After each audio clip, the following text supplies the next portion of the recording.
College basketball, it is tough because it is a year-by-year proposition. But football is the same way. But basketball, the smaller rosters, I feel, the danger. Obviously, look, coaches change, players get out.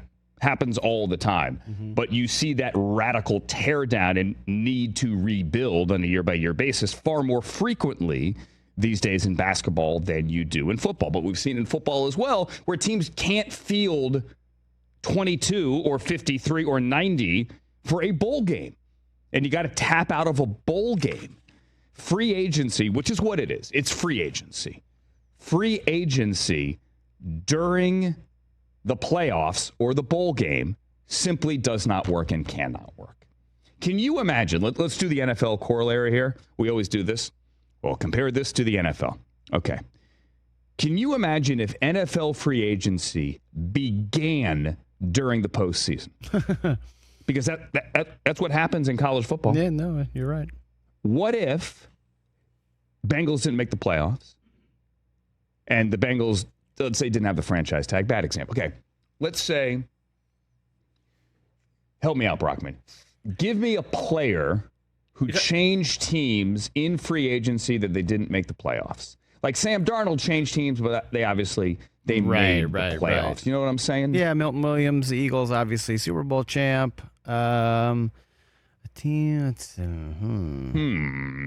Are you talking about them joining a playoff team? Is that what you're trying to get to? Yeah. I mean, we'll use Jamar Chase. Let's say franchise tag wasn't an option. His deal was up. Okay, He's gone. He just joined the Bills. What if he just joined the Bills? Now, we haven't yet seen that in college football where a player enters the transfer portal and joins a team for a bowl game. But one of these days we may. The NCAA, I'm sure, will do any and everything to stop it. But think about that possibility. Think about if that were the case in the NFL. It never will be, but that's the deal in college football. Free agency begins in the postseason. It's just ridiculous. And you can't have that model. College basketball, too. Didn't a player on Michigan, Scottie Pippen's son, entered the transfer portal while Michigan before their upcoming game? Yes. Texas had it. The quarterback that went to Duke. Malik, 2 years ago. Last year. Not this season, the year before.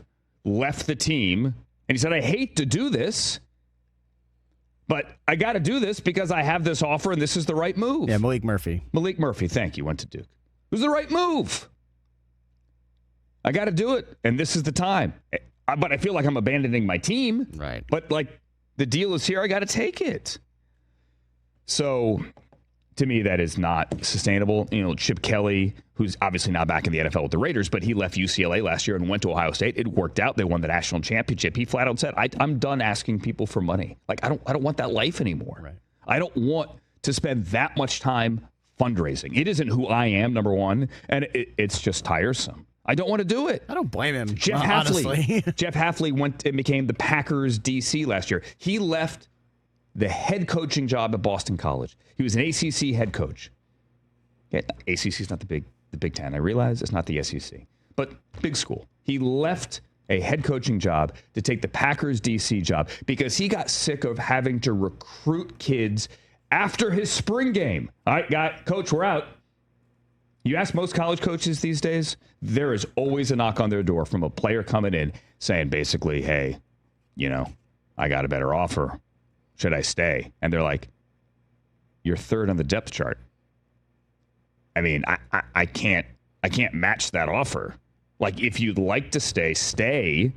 We think, hey, this kid's going to graduate next year and you're going to be awesome. And I'll work you in as much as I can this year. We think this is the home for you. But I don't have the resources to pay my guy who's third on the depth chart at X, right, to stay. Do you think in a weird way this is the reason why a lot of these spring games are getting canceled? Yes. It's a great answer. I think, great question. I have heard that. I don't want people to see my team. Yeah. spring games are great content, too, for the networks. They are. Especially networks that, leagues that have their own network, Big Ten Network, Texas, SEC Ohio Network, State, SEC Alabama, Network. Georgia, all these ones get huge ratings. Yeah, me doing Big Ten games last year, I didn't know which teams I was going to get, obviously, in the spring. I taped every single Big Ten Network, Big Ten spring game.